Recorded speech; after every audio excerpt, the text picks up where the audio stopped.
Terence McKenna radically disrupted 20th century assumptions about human consciousness by grounding his research in direct, hands-on botanical experimentation. The psychiatric consensus of the time treated hallucinogenic states as simple pathologies, temporary chemically induced cognitive failures. McKenna repositioned these compounds as precision technologies for mapping the outer limits of human perception. Operating as an ethnobotanist and historian, McKenna built a framework that challenged established biological paradigms. He centered his research on a concept he called the Archaic revival. This radical hypothesis suggests that modern humans are cognitively alienated from a vital symbiotic relationship that defined early human prehistory. McKenna treated the hallucination as a suppressed evolutionary partner, requiring rigorous academic study. In the year 1971, this search for a lost symbiosis led Terence McKenna to La Chorrera, deep in the Colombian Amazon. The expedition's primary objective was ukuhé, a rare botanical preparation containing high concentrations of DMT. The team approached the jungle as a laboratory for finding a biological philosopher's stone to test the absolute boundaries of cognitive architecture. They maintained methodological rigor during the trek, collecting botanical specimens and keeping detailed field journals. The Colombian Amazon presented a sensorially overwhelming and scientifically uncharted environment. After failing to locate the DMT-rich ukuhé resin, the researchers quickly pivoted to the local flora available at their camp. The total isolation of La Chorrera provided a controlled crucible to test extreme theories of cognition against raw botanical data. The focus shifted following the discovery of massive, naturally occurring fields of Psilocybe cubensis. Terence and his brother Dennis designed a new, high-risk experiment using the specific mushrooms found at the site. They hypothesized that combining massive doses of psilocybin with harmine from the bee-caw pea vine would trigger a specific chemical reaction. They called this process hyper-carbellation, a theoretical mechanism intended to alter human neural DNA through harmonic interference. This forced biological shift was designed to unlock a hyperdimensional collective memory bank they believed was embedded in the human genome. The experiment required a third, acoustic component, the use of precise vocal resonance and sustained ululations. These acoustic waves were theorized to weld the biochemical compounds into a stable, permanent neural state. On the night of March 4th, they began the trial inside their hut, positioning a blue morphochrysalis as a symbol of intended metamorphosis. They were attempting a dangerous override of their own cognitive architecture, using a synthesis of botany, biochemistry, and acoustics. As the massive doses metabolized in absolute darkness, the physiological onset of the experiment took hold. Dennis initiated the vocal phase, producing a series of escalating mechanical wails. These specific frequencies catalyzed the intended rupture in their shared reality. Out of the shifting geometric patterns, a distinct presence manifested in the room, an entity McKenna termed the alien teacher, or logos. This presence functioned as an autonomous, highly structured inner voice. The intelligence communicated with a distinct, ancient character that felt entirely separate from their own psychological projections. Because this voice provided a constant stream of complex, novel information, the brothers interpreted its presence as the successful activation of their genetic radio. This encounter completely dissolved the boundary between subjective internal hallucination and an objective external reality. As the text describes, the environment was filled with thoughts that condense as visible objects, a visible data stream that Terence anchored and Dennis documented. The manifestation of the logos served as the primary evidence for McKenna's theory of an independent intelligence accessible via plant technology. While the abstract teacher eventually faded, the experience left the brothers with a transformed perception of human biology. McKenna later integrated these findings into his stoned ape hypothesis. He argued that the botanical partnership with psilocybin acted as the primary catalyst for the rapid expansion of the hominid brain. A central insight from the experiment was the objectification of language into tangible, rotating geometries. In this state of synesthesia, syntax manifests as a beheld three-dimensional object rather than an acoustic frequency.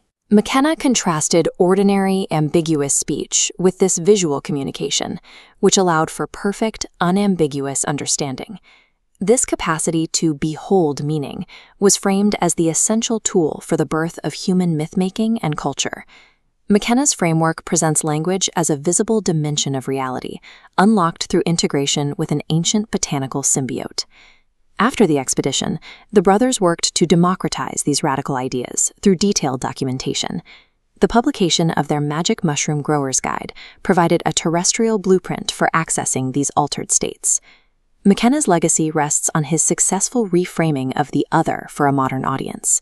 While technological theories look toward the stars for extraterrestrial contact, McKenna proposed a deeply biological, terrestrial explanation.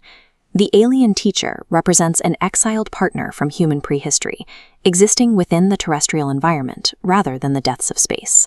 Cognitive science continues to debate the validity of using chemically altered subjective states as objective data. The legacy of La Chorrera proposes that our evolutionary blueprint relies on a continuous, symbiotic dialogue with the natural world.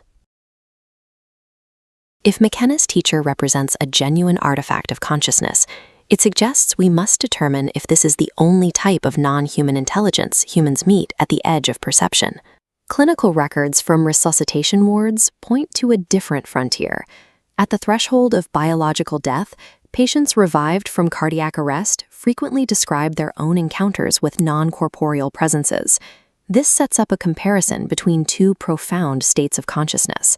We have to ask whether the entities met as the brain begins to die are functionally identical to the hyperdimensional beings of the DMT space. To categorize these experiences, clinical researchers rely on the Greyson NDE scale, a 16-item metric that quantifies the cognitive, affective, and transcendental elements of dying. On the pharmacological side, recent large-scale survey data from Johns Hopkins and naturalistic field studies by Timmerman provide a quantitative baseline for the DMT breakthrough experience. Placing McKenna's ethnobotanical accounts and modern DMT field data side by side with clinical NDE records allows us to map the boundaries of these domains. Rigorously comparing these datasets builds a taxonomy as the other, revealing if the dying mind and the psychedelic mind are meeting the same entities or traveling to separate realities. The modern data on DMT encounters establishes a high degree of consistency. 94% of users experiencing a breakthrough dose report interacting with a sentient entity. This bar chart visualizes the morphology of those beings. The results favor the alien over the familiar. Participants describe hyperdimensional sentience, insectoid forms, mantis-like structures, and serpentine architectures, while human forms remain a statistical minority. McKenna's original descriptions mirror this data.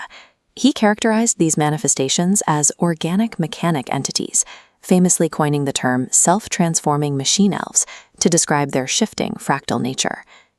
Shifting to clinical data regarding entities encountered during a near-death experience, the visual morphology changes. In the NDE dataset, the geometric and insectoid descriptions disappear. Instead, the beings met at the threshold of death are documented as deceased relatives, recognized loved ones, or spiritual figures. Unfamiliar entities in these reports typically manifest as a being of light, a formless, intensely brilliant, but physically soothing luminescence, described as white or clear. Form follows function. The mathematically complex, hyper-technological architecture of the DMT space is absent in the human-centric realm of the near-death state. The method of communication further separates these two states. In the DMT state, information exchange is typically telepathic and highly visual. McKenna observed that DMT entities synthesize a visible language, materializing as physical objects made out of syntax driving light.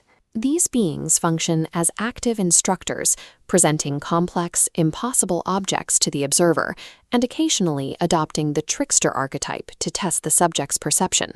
Conversely, the NDE entity shows no interest in abstract puzzles, technological displays, or cognitive testing. Communication during biological death is directed and emotional. These entities initiate panoramic life reviews, offer reassurance, and deliver transitional boundaries, often informing the patient that their time has not yet arrived. DMT entities act as active instructors, demanding cognitive engagement, while NDE entities serve as emotional anchors guiding a transition. The demeanor of these entities highlights another divide. DMT beings are unpredictable, frequently characterized as mischievous jesters or curious observers. This scatterplot maps the emotional variance of DMT encounters. The psychological response is erratic. While many report joy or curiosity, a significant portion experience profound cognitive dissonance, shock, and fear when confronted by these autonomous geometries. This combination of high strangeness, telepathic observation, and trickster behavior aligns the DMT encounter with historical accounts of fairy realms and modern reports of alien abduction. When we overlay the affective scores from the Greyson NDE scale, the variance disappears. The emotional payload of a near-death encounter is concentrated into a nearly uniform experience of peace, joy, and unconditional love. The being of light radiates total acceptance. Patients consistently describe feeling enveloped by a warmth and unity that neutralizes the medical crises' terror. The near-death environment lacks the mischievous, manipulative, or prodding archetypes documented in the tryptamine space. The emotional payload defines the reality of the encounter. The tryptamine space tests and provokes the psyche, while the near-death space seeks to soothe it. Synthesizing these reports suggests the other manifests through distinct typologies, rather than a single monolithic artifact. The near-death experience is deeply human, affective, and transitional. In contrast, the exogenous DMT state, McKenna's alien teacher, presents as geometric and instructional, remaining entirely outside familiar human experience. Whether one views McKenna's teacher as an evolutionary artifact, a byproduct of the brain, or a literal hyperdimensional symbiote, its fingerprint is clearly documented.